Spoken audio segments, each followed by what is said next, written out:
India versus West Indies पहला test match Narendra Modi stadium में खेला जा रहा है। वेस्ट इंडीज़ ने पहले टॉस जीता था और बैटिंग कर लिया।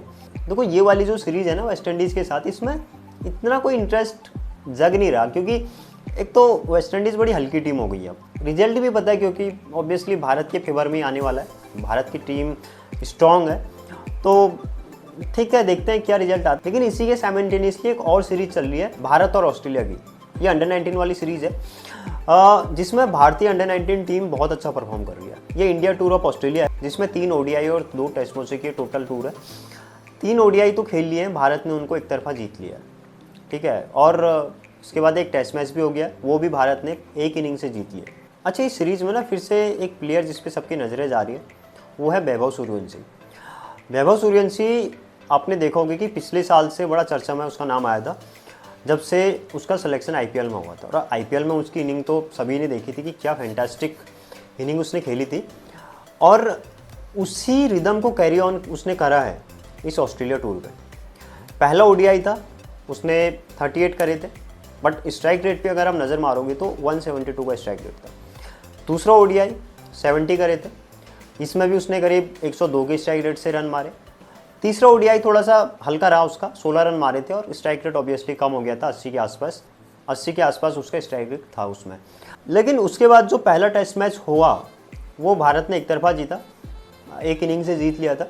लेकिन इसमें सूर्यवंशी साहब ने एक सेंचुरी मारी है, 113 किए थे, और फिर से स्ट्राइक रेट 131 के आसपास का था। तो क्योंकि स्टाइल ही वो है, स्टाइल उस बंदे का वही है, सहवाग जैसा स्टाइल है। डजेंट मैटर कि कौन सा फॉर्मेट चल रहा है, टेस्ट मैच चल रहा है, ODI चल रहा है या फिर T20 चल रहा है, वो बंदा उसी हिसाब से खेलता है, अपने स्टाइल को भूलता नहीं है। तो सूर्यवंशी साहब वहाँ भी कमाल धमाल ही कर रहे हैं, यानी कि टोटल 4 मैचेस अभी हुए हैं, 3 ODI और 1 टेस्ट मैच। तो सूर्यवंशी का परफॉर्मेंस अच्छा खासा है। तीसरे ODI को आप छोड़ दो, बाकी के 2 ODI और ये टेस्ट मैच, इन सभी में सूर्यवंशी साहब अच्छे दिखे हैं। अच्छा, आप देखिए कि इंडिया में कितना डेप्थ आपको नज़र आता है क्रिकेट के हवाले से। अब अंडर 19 की आप ये टीम देखिए, इसमें से 1-2 प्लेयर IPL भी खेल चुके हैं, जैसे सूर्यवंशी हो गया, आयुष महात्रे जो इंडिया का कैप्टन अभी है। और मोस्ट प्रॉब्ली आपको 2-3 सालों में दिखेगा कि इसमें से ही 2-3 प्लेयर आपको इंडिया खेलते हुए नजर आएंगे, जिसमें हो सकता है सूर्यवंशी का भी नंबर आ जाए, या फिर आयुष महात्रे उसमें आपको इंडिया टीम से खेलता हुआ दिखे, या फिर वेदांत त्रिवेदी।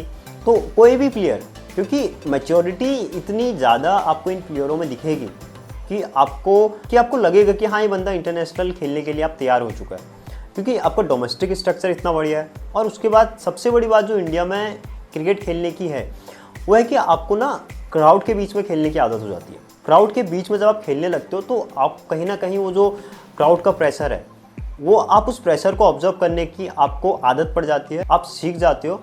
और इसलिए जब आप बड़ा मैच खेलते हो, बड़ा टूर्नामेंट खेलते हो, या फिर कोई नॉकआउट मैचेस का आप खेलते हो, तो वहाँ पे आप अपना पेशेंस, अपना कॉन्फिडेंस लूज़ नहीं करते। और इसका नतीजा आपने पिछले कई सारे ICC के टूर्नामेंट्स में देखा होगा कि किस हिसाब से इंडियन टीम आप प्रेशर को ऑब्जर्व करती है और नॉकआउट मैचेस में स्पेशली या फिर फाइनल मैचेस में चौक नहीं करती। तो उसका नतीजा ये होता है कि रिजल्ट्स आपके फेवर में आने लगते हैं।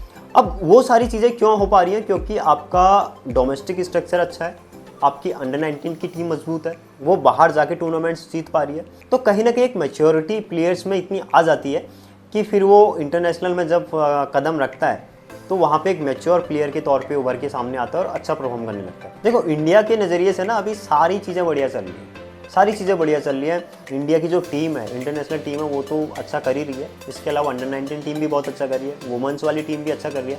वुमेंस वाली टीम अगर इस बार ODI का वर्ल्ड कप जीत जाती है तो यार फिर तो बल्ले बल्ले है, इंडिया का क्रिकेट बहुत अच्छा फल फूल रहा है। और ऐसा ही रहा तो आने वाले दशकों तक हम डोमिनेट करने वाले हैं।